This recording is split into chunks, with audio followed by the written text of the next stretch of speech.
오늘 본문의 말씀은 엘리야가 역사의 무대에서 자기 자신을 그 모습을 드러내는 첫 번째 모습입니다. 그러나 우리는 이미 엘리야에 대해서 신앙생활을 어느 정도 해오셨기 때문에 그 결론과 평가를 알고 있습니다. 먼저 엘리야의 그 이름 뜻을 보면 나의 하나님은 여호와시라. 그리고 엘리야는 누구보다도 자기 이름 뜻대로, 아니 그 이상으로 살아들인 것을 보게 됩니다. 왜냐하면 성경의 평가를 보게 되면 엘리야의 삶이 얼마나 복되었는지 모릅니다. 왜냐하면 구약의 모든 선지자들 가운데 대표적인 예언자로 소개가 되고 있기 때문입니다. 또한 엘리야는 그가 불말과 불수레로 회리바람 가운데 승천한 자로 기록되어 있습니다. 또 신약성경에서 예수님께서 변화산에서 기도하실 때 모세와 엘리야와 대면한 장면이 나옵니다. 이걸 보면 엘리야의 결론 부분 성경이 평가는 엘리야의 모습은 너무 아름답고 멋져 보이지 않습니까? 좋은 결과를 남긴 대표적인 선지자고 구약의 인물 가운데 한 사람으로 우리가 기억하고 있습니다.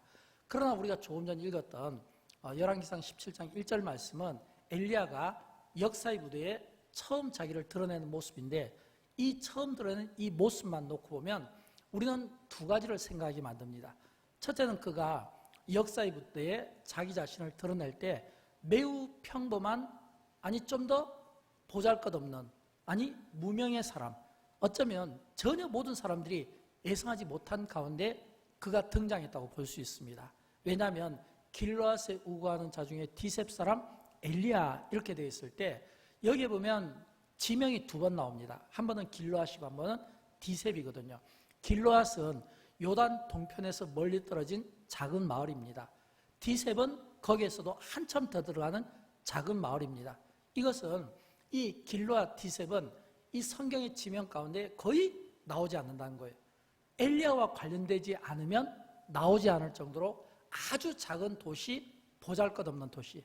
근데 왜 엘리야를 소개할 때 그냥 길르앗에 우거하는 엘리야 이렇게 이야기를 해도 되는데, 길르앗에 우거하는 자 중에 디셉 사람 엘리야 두 번이나 이 작은 도시를 강조했을까? 그것은 그만큼 보여줄 게 없다는 거예요. 자랑할 게 없다는 거예요. 보통 우리가 성경에서 성경의 인물들을 등장시킬 때는 몇 가지 특징이 있습니다. 예를 들어서 아브라함, 이삭, 야곱, 그 다음에 요셉 이런 식으로 조상들을 이렇게 유명한 사람들을 끄집어내기도 하고 족보를 통해서, 또는 어떤 집안의 배경이라든지 아니면 뭔가 좋은 가문을 드러낼 수도 있습니다. 그러나 엘리야가 이렇게 길르앗 디셉 사람 엘리야, 이것은 우리가 흔히 이야기하는 것처럼 공부를 많이 하거나 좋은 학력 또는 좋은 스펙 또는 어떤 좋은 경력들, 화려한 배경들, 인맥들, 이게 전부 다 없다는 거예요. 오히려 독자들 나이가 엘리야가 누구지? 라고 하면서 이렇게 의구심을 갖게 만들 정도로 전혀 예상하지 못했던 엘리야, 그거는 평범한 사람이라는 겁니다. 아주 평범한 무명의 사람인 것을 오늘 본문 1절이 엘리야를 소개하면서 우리에게 들려주고 싶어하는 겁니다. 그러나 우리는 두 번째, 이런 엘리야가 역사의 무대에 등장했을 때 평범한 사람이지만, 그러나 그 평범한 가운데 엘리야가 등장한 그 시대의 시대적인 상황 또는 영적인 상황을 놓고 보면 이 시대적인 영적인 이 상황은 거의 최악의 상황이라고 봐야 됩니다. 아주 좋지 못한 최악의 암흑기라고 봐야 됩니다.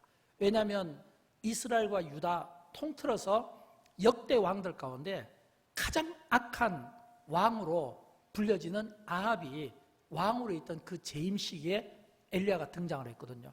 또 우리는 엘리야의 이미 그 결론 가운데 우리가 아는 것 중에 하나는, 엘리야는 그가 승천한 사건과 또는 예수님께서 만나주신 이런 사건도 있지만 또 굉장히 스릴 넘치면서 박진감 넘치는, 우리로 하여금 굉장히 뭔가 이렇게 기대감과 흥분을 심어주는 갈멜산에서의 850명 우상숭배자와 일로 맞짱을 뜬 사건이 있잖아요. 이 기가 막힌 사건이거든요. 이걸 바꿔 이야기하면 엘리야가 그 시대에 등장했을 때 850명이라는 많은 우상숭배자들이 있었다는 거예요. 이거는 얼마나 그 시대가 영적으로 어두워져 있고, 영적으로 어두워져 있다는 것은 그만큼 이 죄에 대해서 불감증이 있다는 거예요. 그러니까 그 시대에 사람들이 막 죄를 짓는 것에 대해서 전혀 조금의 어떤 가책을 느끼지 못하는 이런 영적 암흑기, 그 시대에 엘리야가 등장하는 겁니다.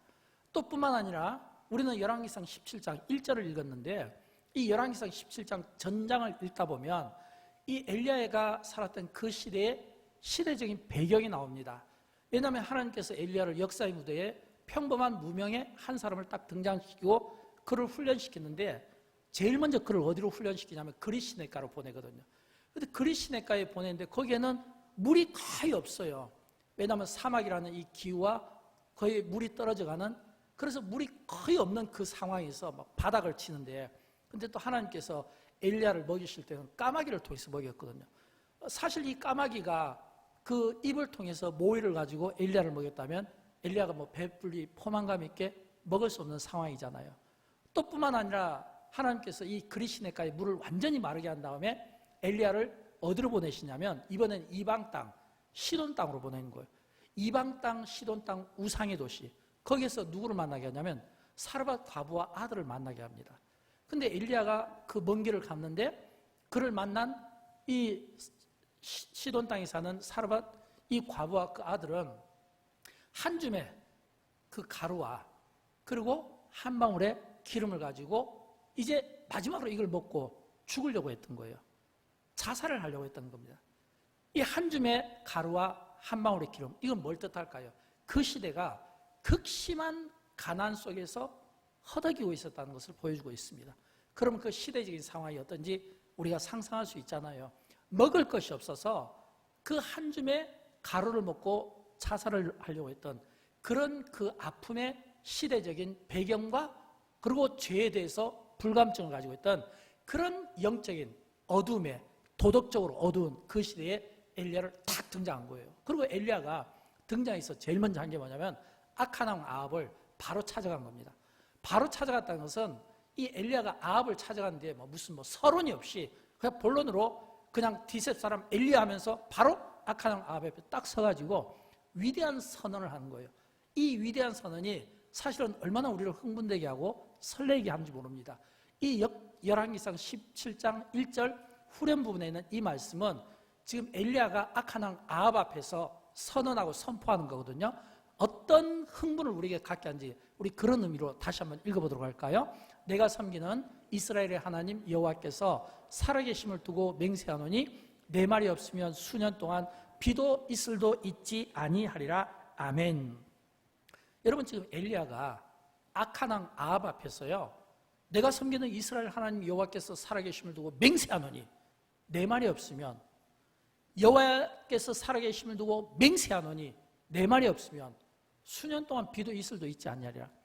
여러분, 이 말씀이 지금 어떤 의미냐면 이 아합 앞에서 했거든요. 이 악한 왕 아합이 그 당시에 비와 폭풍우를 바알이 주관한다고 믿었습니다. 그래서 이 악한 왕 아합이 이 백성들에게 어떤 교육을 시켰냐면, 우리에게 비를 주고 폭풍우를 주는 분이 바알이니까 바알을 숭배해야 된다. 바알이 우리에게 비를 준다. 이걸 지금 세뇌 교육을 시키고 있었던 거예요. 이때 엘리야가 그 역사의 무대에 가서 아합 앞에 딱 서서 내가 하나님의 살아계심을 두고 내가 맹세하는데, 이 말은 내가 여호와의 이름으로 내가 지금 맹세하는데 내 말이 없으면 비도 이슬도 있지 않냐라. 이 말은 비를 주관하는 분이 하나님이시지 바알이 아니라는 거예요. 지금 악한 왕 아합에게, 아합 당신은 지금 비를 주관하는 분이 바알 신이라고 백성들을 미혹하는데 미혹하지 말라는 겁니다. 비를 주관하는 분은 하나님이라는 거예요. 바알이 아니라는 거예요. 지금 이 잘못된 이 내용을 이 엘리야가 지금 선언함으로써 교정시켜 주고 싶었다라고 하는 겁니다. 저는 이런 이 엘리야의 모습을 보면서 참 이런 비전을 갖습니다. 엘리야가 그 시대에 가장 시대적으로 악하고 영적으로 악하고 도덕적으로 악한 그때에 지금 이 악한 왕과 악한 세력들 앞에서 당당하게 내가 여호와의 이름으로 맹세하노니 내 말이 없으면 비도 이슬도 내리지 아니하리라 라고 선언한 이 엘리야의 이 선언은 그 시대에 잘못된 거, 부정적인 거, 제약된 거, 우상숭배를 찌르는 거, 이걸 지금 한 번에 바꾸고 싶었다는 거예요. 여러분, 이것은 오늘 우리 교회도 마찬가지 아닐까요? 오늘 우리 시대 우리 교회가 엘리야가 선포했던 것처럼 오늘 이 시대를 향해서 잘못된 것에 대해서 잘못되었다고 이야기할 수 있고 그 잘못된 것을 바꿀 수 있는 그런 그 용기와 이런 이 엘리야가 가진 이런 비전들을 오늘 우리 시대에 우리가 똑같이 가져야 되지 않겠는가? 왜냐하면 엘리야가 지금 선포한 것은 하나님은 살아계신 분이고 하나님은 비를 주관하신 분이라는 거예요. 이 말을 바꾸고 말하면 그 시대의 사람들은 그들이 악했다는 것, 그들이 죄악으로 물들었다는 것은 하나님 대신에 바알을 그 위에 올려놓고 바알이 주관하고 있다는 이런 잘못된 생각들, 미혹된 생각들을 막 심어주고 있잖아요. 거기에 대해서 잘못이라고 당당하게 엘리야가 말할 수 있었다는 겁니다. 하나님을 지금 선포하고 있었다는 거예요. 여러분, 왜 제가 이 말씀 드릴까요? 우리 장로님께서 기도하실 때에 열왕기 그리고 역대기의 왕들의 이야기 그리고 히스기야 이야기를 장로님께서 기도해 주셨는데, 이 기도는 제가 새벽마다 지금 강의하고 있는 내용입니다. 새벽마다 열왕기와 역대기를 강의하면서 유다와 이스라엘의 왕들의 그 이야기를 보면서 우리가 깨닫는 게 있습니다. 그것은 그 어떤 왕도 그들이 잘못된 길을 걸을 때 역사의 심판을 받지 않는 왕들이 없다는 거예요. 이 말을 바꿔 이야기하면 우리가 구약시대에 보면 예를 들어서 하나님께서 그들의 잘못에 대해서 방관하지 아니하시고 방치하지 아니하시고 반드시 물으신 것처럼 언젠가 하나님께서 오늘 이 현대에 타락한 이 시대에 대해서 더 이상 방치하지 아니하시고 심판하실 날이 오지 않겠냐라고 하는 겁니다. 저는 그러한 때에 하나님께서 언젠가는 더 이상 방치하지 아니하시고 심판하실 때 그때 엘리야처럼 하나님께 쓰임받고자 하는 이런 태도와 갈망함이 준비되었으면 좋겠습니다. 저는 그런 의미에서 엘리야를 묵상해 본 겁니다. 왜냐하면 우리는 많은 경우 우리가 믿음 생활을 잘하고 있다고 스스로 자기 자신에게 우쭐해하고 자만심에 있지만, 그러나 우리가 믿음 생활을 잘하고 한다고 하지만 우리가 잘하고 있는 이 믿음 생활을 보면 전부 다 그 기도 내용이 내 집, 내 자녀, 내 가정, 내 교회, 내 사업, 내 직장, 이 틀에서 벗어나지를 못하는 것입니다. 이 말을 바꿔 이야기하면 엘리야를 통해서 우리가 보고 싶은 것은 큰 역사가 아닙니다. 엘리야가 지금 악한 왕 아합 앞에 서서 내가 여호와의 살아계심을 두고 맹세하노니 내 말이 없으면 비도 이슬도 내리지 아니하리라 라고 하는 이 이야기는 역사관을 두고 이야기하는 거예요. 이 큰 역사관을 가지고 지금 모든 세대에 향해서, 그 악한 세대에 향해서 엘리야가 자기 목숨을 내어놓고 당당하게 선포하는 이런 그 믿음과 신앙을 우리에게 보여주고 있다고 하는 것입니다. 그러나 여러분, 그런 그 엘리야의 모습을 보면서 아합 입장에서 보면 어떻게 생각하겠습니까? 아합 입장에서 보면 좀 가소롭지 않겠습니까? 왜냐하면 이 본문만 놓고 보면 엘리야가 등장할 때 엘리야를 따르는 사람이 아무도 없습니다. 엘리야의 말에 동의하는 사람도 아무도 없습니다. 엘리야는 그냥 한 무명의 사람이고 평범한 사람이고 전혀 역사 속에서 드러나지 않은 사람입니다. 그렇다면 아합 입장에서 볼 때는, 주변에 있는 세상의 권력자들 입장에서 볼 때는 얼마나 가소롭겠습니까? 그러나 우리가 간과하면 안 될 것은 하나님은 역사 가운데 쓰실 때 하나님이 필요로 하는 사람, 하나님이 찾으신 사람을 쓸 때는 준비된 사람을 통해서, 제가 말하는 이 준비된 사람이라는 것은 뭐 학력이라든지 배경이라든지 뭐 인맥이라든지 아니면 뭐 족보라든지 이런 사람을 통해서 쓰시기도 하지만, 때로는 어떤 역사의 터닝 포인트를 위해서 어떤 전기를 마련하기 위해서 우리가 전혀 예상하지 못했던 이런 무명의 평범한 사람을 통해서도 일하시는 하나님이신 것을 우리에게 보여주고 있는 겁니다. 그렇다면 우리는 엘리야를 통해서 이런 생각을 해야 되죠. 앞에서 제가 설교 서론에서 엘리야를 평가했잖아요. 엘리야는 이름 뜻대로 살은 사람입니다. 승천한 자입니다. 예수님께서 변화산에서 만나주신 자입니다. 역사 가운데 가장 위대한 예언자고 선지자로 알려진 대표적인 사람 가운데 하나입니다. 그러나 그의 처음 시작은 무명의 출발이었습니다. 그 누구에도 관심을 갖지 못했습니다. 평범한 사람이었습니다. 그런 그가 어떻게 하나님께 쓰임을 받게 되는가라고 하는 거예요. 저는 엘리야가 쓰임받은 두 가지 특징을 오늘 우리 시대에 우리가 하나님께 쓰임받는 특징과 저는 동일하다고 생각합니다. 그러므로 저는 여러분에게 엘리야가 쓰임받은 그 두 가지 특징을 말씀드릴 때 오늘 우리 시대에도 하나님이 우리를 쓰실 때 똑같이 그런 특징 가운데 쓰임받는 것을 기억했으면 좋겠어요. 그 첫 번째가 뭐냐면 신앙 고백입니다. 왜냐하면 오늘 본문 1절은 비록 한 절이지만 그러나 이 한 절 속에서 우리는 엘리야의 신앙 고백을 보게 됩니다. 여러분, 신앙 고백이 무엇입니까? 신앙 고백이라는 것은 내가 믿는 믿음의 대상에 대한 확신 아니겠습니까? 그런데 지금 엘리야는 어떻게 이야기하냐면 내가 섬기는 이스라엘의 하나님 여호와께서 살아계심을 두고 맹세하노니 내가 섬기는 이스라엘의 하나님 여호와께서, 이거는 기가 막힌 신앙 고백이 아닐 수가 없다라고 하는 겁니다. 왜냐하면 앞에서 시대적인 배경, 영적인 배경을 말씀드렸듯이 엘리야가 역사의 무대에 등장할 때 이미 그 시대에는 하나님을 신앙 고백하는 사람들이 없었어요. 악한 왕 바알이었습니다. 우상 숭배에 찌든 아합이었습니다. 우상 숭배에 찌든 이 아합 왕 앞에서, 그 수많은 세상의 권력자들 앞에서 아무도 배경이 되어주지 못하는 이 엘리야가 내가 믿는 하나님은 살아계신 분입니다. 내가 믿는 하나님은 살아계신 분입니다. 나는 하나님을 믿습니다. 이 하나님의 이름으로 내가 선포합니다 라고 이 이야기하는 건요, 이거는 마치 그냥 자기 자신을 놓고 그냥 돌에 맞아서 죽을 수 있는 상황이고 참수당할 수 있는 상황이에요. 왜냐하면 주변에 아무도 이 엘리야를 믿어준 사람이 없었잖아요. 그런 가운데서도 그는 당당하게 자기의 신앙을 고백할 수 있었다는 겁니다. 여러분, 성경에 보면 하나님은 우리에게 이런 분이시라고 말씀하고 있습니다. 여호와는 온 땅을 두루 감찰하시며 전심으로 자기에게 향한 자를 찾으시나니, 여호와는 온 땅을 감찰하시며 전심으로 자기를 향하여 찾으신 자를 찾으시나니, 뿐만 아니라 하나님은요, 역사의 어둠 속에서 우리가 어둠 속에 있을 때 그 어둠 가운데서도 우리의 실체를 보시는 분이에요. 여러분, 우리가 병원에 가면 이렇게 건강검진할 때 거치는 것 중에 하나가 엑스레이잖아요.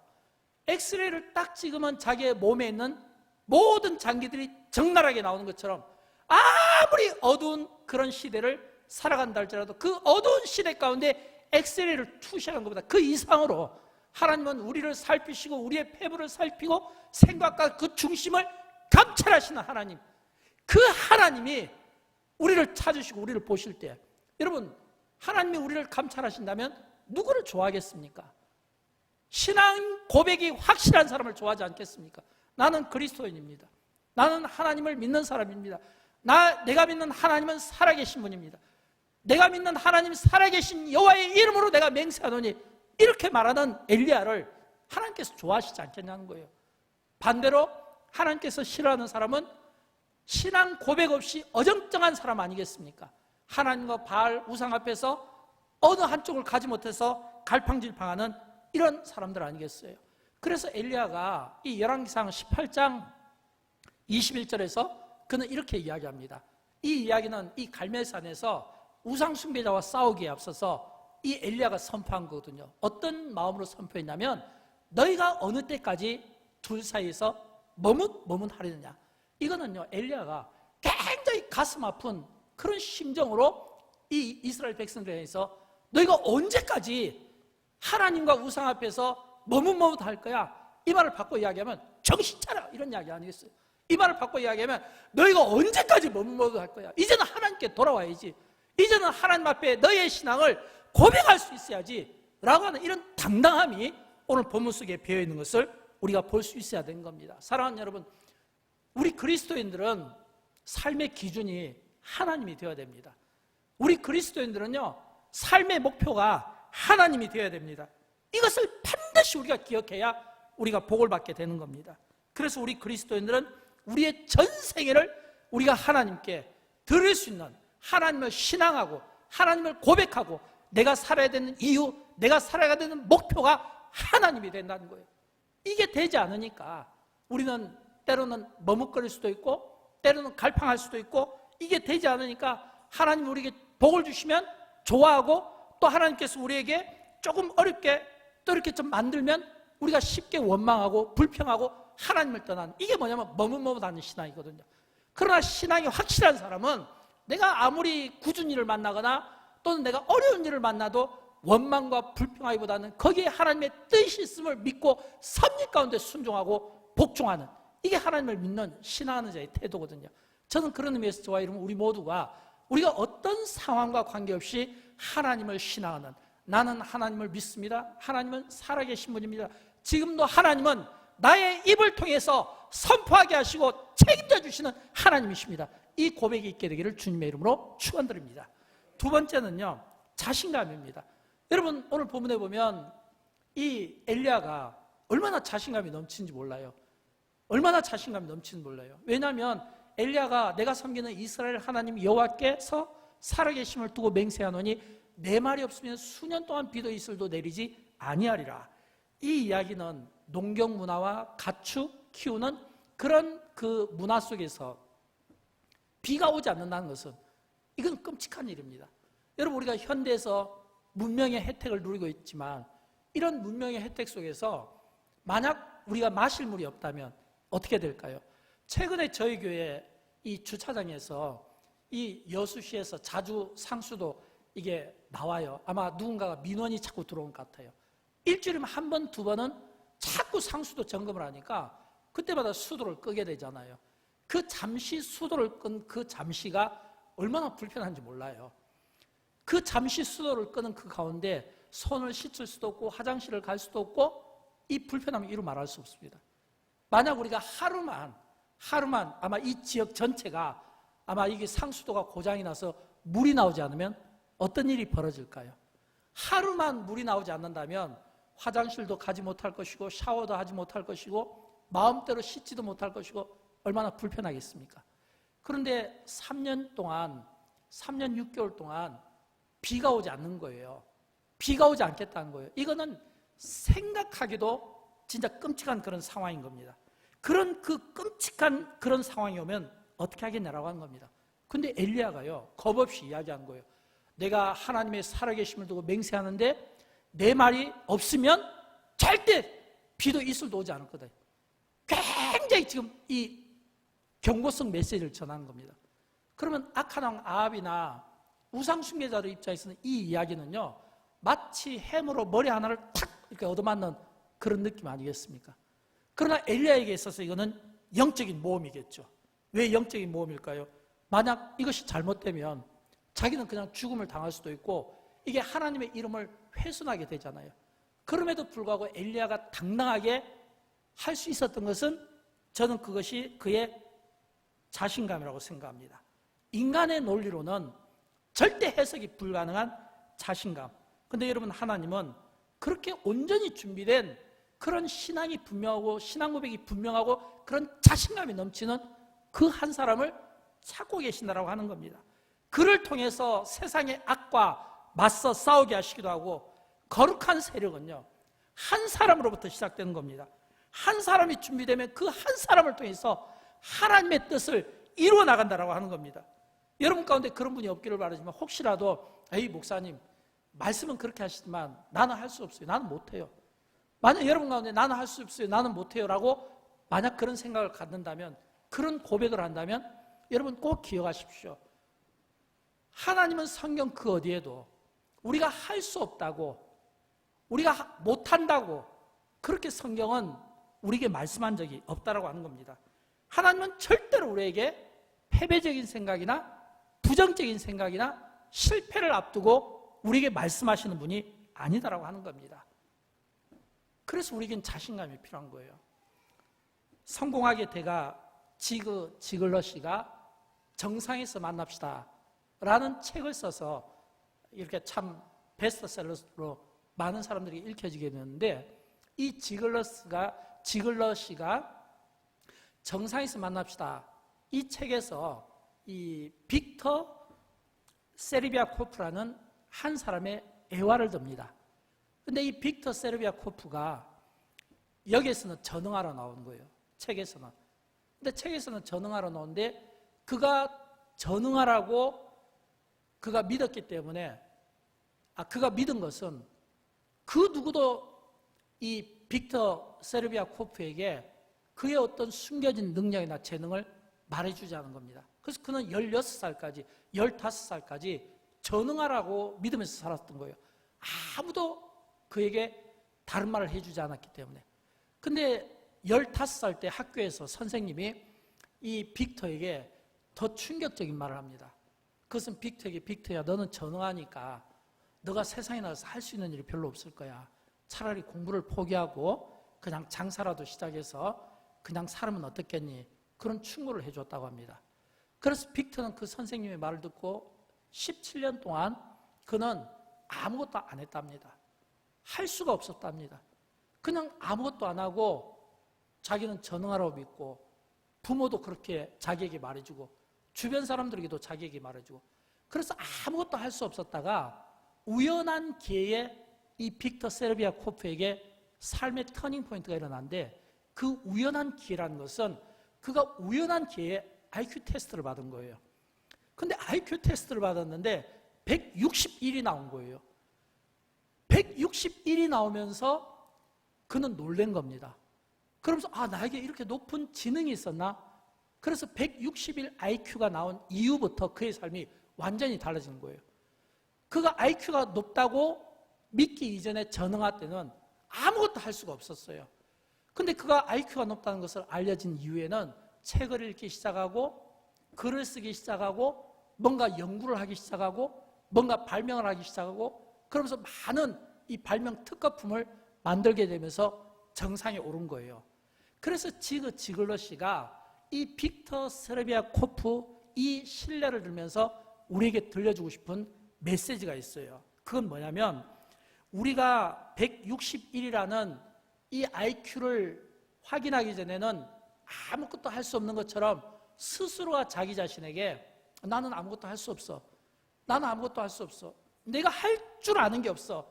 라면서 스스로에게 부정적인 이런 생각들을 계속 심어주었는데 근데 161 IQ가 확인된 이후에 그가 했던 것은 자신감이었거든요. 그러나 이 지글러 씨가 우리에게 들려주고 싶은 건 그거예요. 그 누구도 그 어떤 사람도 나 자신에 대해서 내가 불행할 거라고 말 못하게 하라 이 말이에요. 그 누구도 어떤 사람도 나의 실패를 말 못하게 하라 이거예요. 내가 말하지 않는 한 그 누구도 나의 실패를 말하면 안 되고 나의 불행을 말하면 안 된다는 것을 그 책에서 강조하는 겁니다. 무엇을 이야기할까요? 오늘 우리 시대에 우리가 회복해야 될 것 중에 하나는 자신감이라는 겁니다. 우리가 많은 경우 이 자신감을 잃어버려서 미리 포기하고 미리 안 된다고 생각하면서 할 수 있는 많은 일들을 우리가 놓치고 있는 거예요. 그래서 그는 그 책에서 우리가 회복해야 될 것은 자신감이다. 저는 여러분 그런 의미에서 그 누구도 내가 하나님을 믿는데 하나님의 살아계심을 믿는데 하나님의 그 전능하심이 나와 함께하고 하나님의 그 손이 나를 향하고 있는 한 그 누구도 나를 실패한 사람으로 나를 불행한 사람으로 말하면 안 되는 거예요. 하나님이 나와 함께 하시는 나는 그런 거예요. 저는 그런 의미에서 이 엘리야가 확실한 신앙 고백과 함께 자신감을 가졌던 것처럼 저와 여러분의 삶 가운데 이런 신앙 고백과 자신감을 가지고 살았으면 좋겠습니다. 여러분 우리가 이런 자신감을 가지려면요 확인해야 될 게 있어요. 그게 뭐냐면 이 영적 싸움에서 승리하는 비결이 되기도 하는데 우리가 이 영적 싸움에서 승리하려면 두 가지가 확인돼야 돼요. 첫째는 내가 누구의 영향력 아래에 놓여 있는가? 여러분 누구의 영향력 아래에 있습니까? 하나님 영향력 아래에 내가 있습니까? 아니면 내가 우상이나 어떤 세상 권력 세속적인 영향력 아래에 있습니까? 이게 중요한 거예요. 근데 오늘 보면 1절에서 엘리야는 지금 자기 자신이 여호와께서 살아계심을 두고 맹세하노니 이 표현은 나는 하나님의 영향력 아래에 있다는 겁니다. 나는 하나님께 속한 사람이라는 겁니다. 나는 하나님의 사람이라는 겁니다. 이런 이 영향력이 중요한 거예요. 엘리야에게 하나님은 살아계신 분이고 엘리야에게 하나님은 오늘도 자기에게 영향력을 끼치는 분이고 엘리야에게 하나님은 지금도 자기의 삶을 붙들고 있다는 거예요. 이게 영향력이에요. 여러분 반면에 그러면 아합은 어떨까요? 아합이 몰락하게 된 것은 그가 잘못된 영향력 속에 있었기 때문에 몰락한 거예요. 우상을 붙들었기 때문에 몰락한 거예요. 아합이 몰락한 것은 그 안에 그 악한 왕비 이세벨인데 이 이세벨이 이방 땅에서 온 여인이었거든요. 이세벨이 이방 땅 시온이라고 하는 이방 땅에서 왔는데 올 때 뭐를 가지고 왔냐면 바알이라는 우상을 가지고 온 거예요. 그리고 아합이 그 우상을 숭배했다는 겁니다. 그러면 아합은 누구의 영향을 받았습니까? 아합은 아내의 영향을 받았다는 거예요. 우상의 영향을 받았다는 거예요. 대조적으로 엘리야는 누구의 영향을 받았습니까? 나는 살아계신 하나님의 영향을 받았다는 겁니다. 이 차이점이에요. 아합의 몰락은 그가 우상 숭배 잘못된 영향을 받았기 때문에 그가 몰락하게 된 것이고, 엘리야가 그가 하나님 앞에 승리할 수 있었던 것은 그가 살아계신 하나님의 영향력을 받았기 때문에 그는 승리의 삶을 살 수 있었다는 겁니다. 이게 영향력이에요. 그러면 우리가 영적 싸움을 한다. 영적 싸움을 한다는 것은 이게 내가 하나님과 세상 이 두 구조 속에서 피 터지게 막 싸운다는 이런 의미가 아니라, 영적 싸움이라는 것은 내가 그런 세상의 구조 속에 휘말리지 않냐고, 그 가운데서도 하나님의 말씀대로 내가 살아가고 하나님의 말씀대로 내 삶과 행위가 온전하게 보여지면 그 영적 싸움에서 승리하는 거예요. 과거에 옥하나 목사님께서 생전에 자주 하신 말씀이 있습니다. 우리 대한민국 이 온 땅을 뒤엎고 있는 네 가지 악에 대해서 싸우라는 거예요. 기도로 물리치라는 거예요.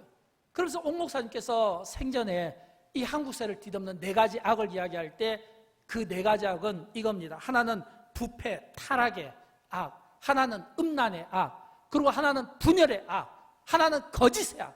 이 대한민국을 거짓과 분열과 음란과 탐욕과 이 네 가지가 이 대한민국을 뒤엎고 있다는 거예요. 그러므로 분명하고 결의한 의지를 가지고 이 네 가지 악과 싸울 수 있는 그런 거룩함과 기도의 능력을 가지라고 옥하는 목사님께서 생전에 자주 말씀하신 것을 우리가 들었습니다. 사랑하는 여러분, 우리가 영적 싸움에서 이런 악함, 이런 어둠과 싸운다는 것은 앞에서도 제가 말씀드린 것처럼 내가 그 악에 물들지 않기 위해서는, 그 악의 영향을 받지 않기 위해서는 하나님의 말씀으로, 엘리야가 여호와의 살아계심을 두고 맹세하노니 라고 했던 것처럼 하나님의 말씀으로, 말씀대로 내가, 성경대로 내가 나의 삶이 행실이 살아들면 전쟁은 누가 하십니까? 전쟁은 여호와께 속한 거잖아요. 하나님이 싸우시는 거예요. 내가 하나님의 말씀대로 살면 하나님이 나를 대신해서 싸워서 승리케 하신다는 거예요. 이게 영적인 싸움이에요. 저는 여러분 그런 의미에서 저와 여러분 우리 모두가 하나님의 말씀으로 영적인 싸움에서 승리자가 되시기를 주님의 이름으로 축원드립니다. 한번 여러분 스스로를 한번 점검해 보십시오. 나는 하나님께 속해 있는가? 아니면 세상 속에 속해 있는가? 내가 자녀를 키우는 데 있어서 하나님께 속해 있는가? 세상 속에 속해 있는가? 나의 자녀들이 주일날 교회는 나오지만 그러나 이 교회가 주일이 우선순위인가? 아니면 학원이나 과외나 이게 성공이 우선순위인가? 내가 지금 주일날 교회 나와서 예배를 드리고 있지만 그러나 예배 드리고 있는 내 안에서 지금도 여전히 다른 생각으로 가득 차 있고 다른 어떤 스케줄로 가득 차 있다면 이거는 내가 역시 엘리야가 선포한 것처럼 이게 머뭇머뭇하는 거예요. 여러분, 하나님이 우리에게 원하시는 것은 온전한 예배자입니다. 온전한 예배자를 찾고 싶어 하는 거예요. 온전한 이런 하나님 앞에서 예배를 드리는 예배자를 찾고 싶어 하는 거예요. 저는 그런 의미에서 우리 모두가 하나님 앞에 하나님이 찾으시는 온전한 예배자가 되는, 나는 하나님의 사람이고 나는 하나님께 속해 있습니다 라고 하는 이런 분명한 이 소속감을 우리가 가지면 좋겠습니다. 그러기 위해서는 두 번째, 열정이 중요합니다. 어떤 열정을 가지고 있는가? 성공한 사람들의 특징을 보면 공통점이 있습니다. 열정입니다. 저는 여러분 우리 모두가 예수 그리스도의 이름이 주는 그 능력으로 삶의 열정이 회복되었으면 좋겠어요. 우리가 예배를 드릴 때도 찬양을 부를 때도 저는 열정으로 했으면 좋겠어요. 열정 없이 안 살았으면 좋겠어요. 열정을 가지고 살았으면 좋겠습니다. 아합과 엘리야의 싸움도 열정의 싸움 아닙니까? 아합은 우상숭배의 열정을 그가 가졌다가 그 잘못된 열정 때문에 그는 몰락했지만, 그러나 엘리야는 하나님에 대한 열정으로 가득 차 있었던 거예요.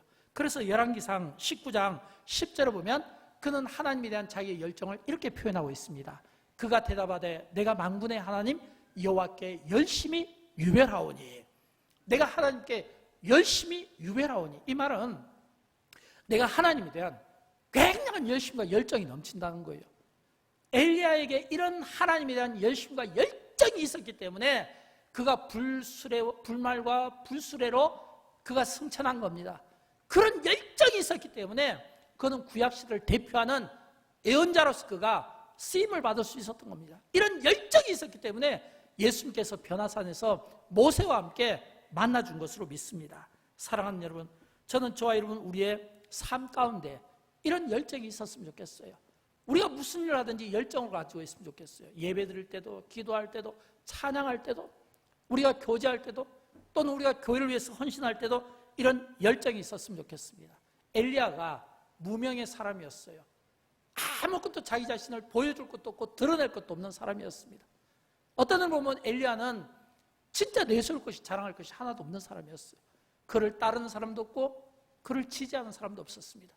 그럼에도 불구하고 하나님께서 이 엘리야를 크게 쓰신 것은 그가 그 안에 있는 신앙 고백과 자신감, 이 두 가지가 그의 삶의 선상에서 변수가 된 겁니다.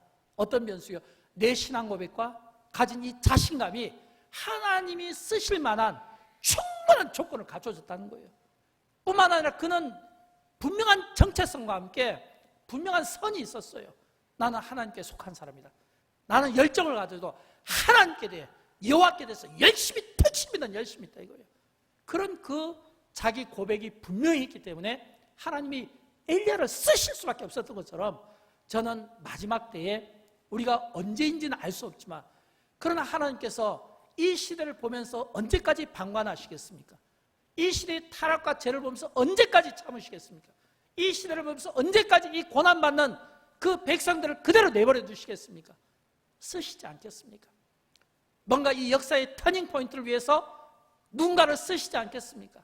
아니면 심판을 위해서 누군가를 예언자로, 대언자로 쓰시지 않겠냐라고 하는 거예요. 그때 하나님께서 엘리야를 쓰신 거예요.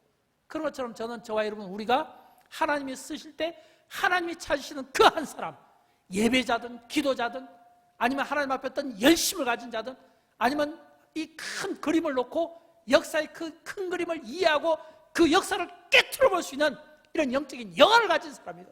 쓰실 때 저는 하나님이 찾으시는 사람들이 영광교회에서 많이 나왔으면 좋겠어요.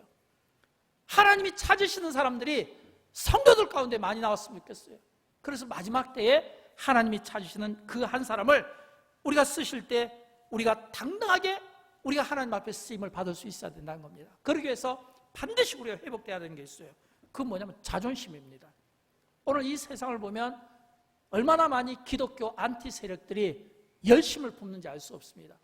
종교 다원주의로 열심을 품고 있고, 기독교 이단으로 또는 기독교 신비주의로 또는 종말론으로 열심을 품는지 모릅니다.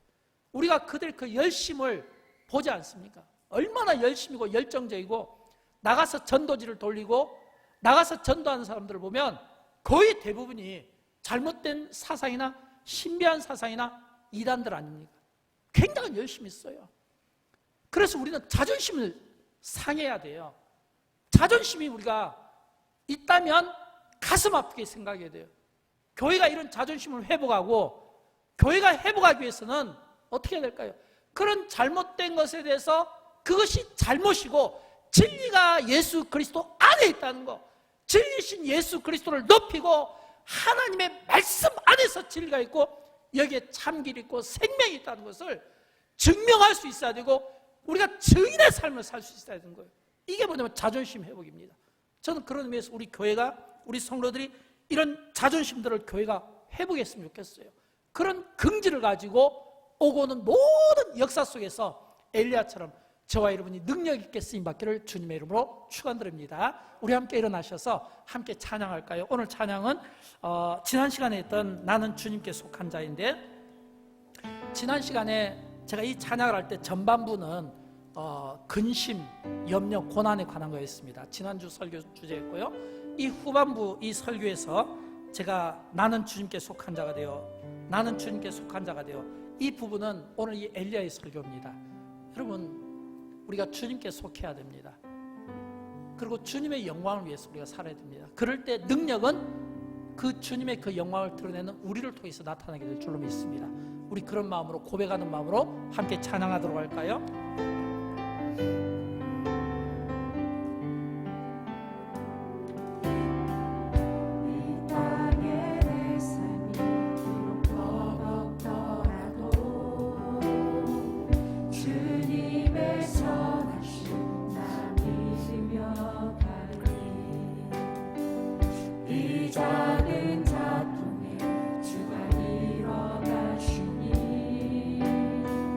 감사로 산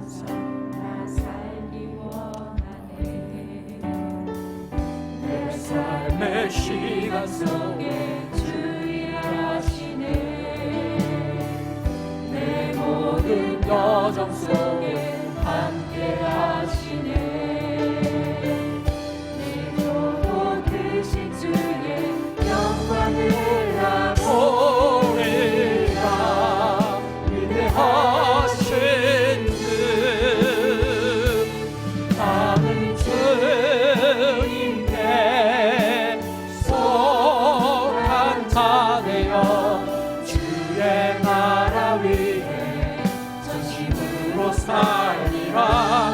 주의 마음에 합한 자 되어 맡기신 소명이 나는 주님께 속한 자 되어 우리 함께 손 들고 찬양합니다. 주님께 속한 자 되어 주의 나라 위에 전심으로 살리라.